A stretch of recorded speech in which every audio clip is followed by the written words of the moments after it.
Imagine a world completely swallowed by darkness. Not the darkness of night, but the darkness of the human soul. 14 centuries ago, the Arabian Peninsula was an unforgiving land, a vast desert under a burning sun. But beneath the shifting sands, unforgiving land, a vast desert under a burning sun. But beneath the shifting sands lay a society fractured by tribal warfare, injustice, and moral chaos.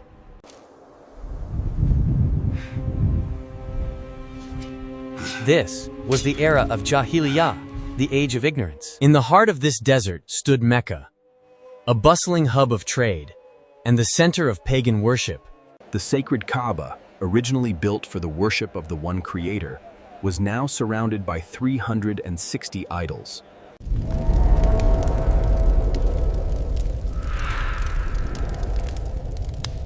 Yet, amidst the noise of the marketplace and the corruption of the city, one man walked untouched by the chaos, a man known to all as Al-Ameen, the Trustworthy. Muhammad, peace and blessings be upon him, looked at the world around him, and his heart grew heavy. He could not accept the cruelty. He could not worship silent stones. Driven by a deep, aching yearn for truth, he began to leave the city behind. Year after year, as the sacred month of Ramadan approached, he would walk, away from the noise, away from the markets, up into the rugged, barren peaks of Mount Nur. There, tucked away near the summit, was a small, isolated cave, the Cave of Hira. Inside this narrow space of cold rock, he found what the world could not give him: silence. For days and nights, he would sit in deep, solitary contemplation, looking out at the vast desert horizon under the canopy of stars, asking the questions that echoed in the quiet of his soul. Who created this universe? What is the purpose of our existence? Where is the light in this gathering darkness? Little did the world know that inside this silent cave, the course of human history was about to change forever. It was a night like no other. Suddenly, the profound silence of the cave was shattered. An overwhelming, majestic presence filled the space. It was Jibreel, peace be upon him, the archangel of revelation. The angel spoke, a single command that pierced the shadows.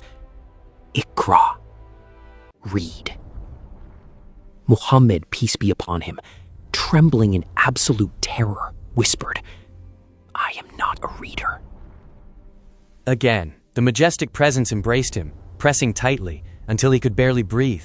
The angel released him and commanded a second time, "Iqra," and again, through the fear, he replied, "I am not a reader." A third time, the angel squeezed him, filling the cave with an intense divine weight, before releasing him into the quiet air. And then, the first words of the final revelation tore through the night sky. "Read, in the name of your Lord, who created." The voice ceased. The angel vanished. But the words were engraved directly onto his heart.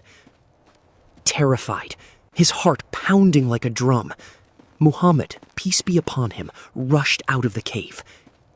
He fled down the steep, rocky slopes of the mountain, the earth shaking beneath his feet. He ran into his home, shivering, crying out to his devoted wife, may Allah be pleased with her, "Zamiluni! Zamiluni! Cover me! Cover me!" Khadija, may Allah be pleased with her, wrapped him in blankets, holding him tight as the trembling slowly faded. She comforted him with words that would echo through eternity. She told him that God would never disgrace him because he was kind to the poor, he helped the needy, and he always spoke the truth.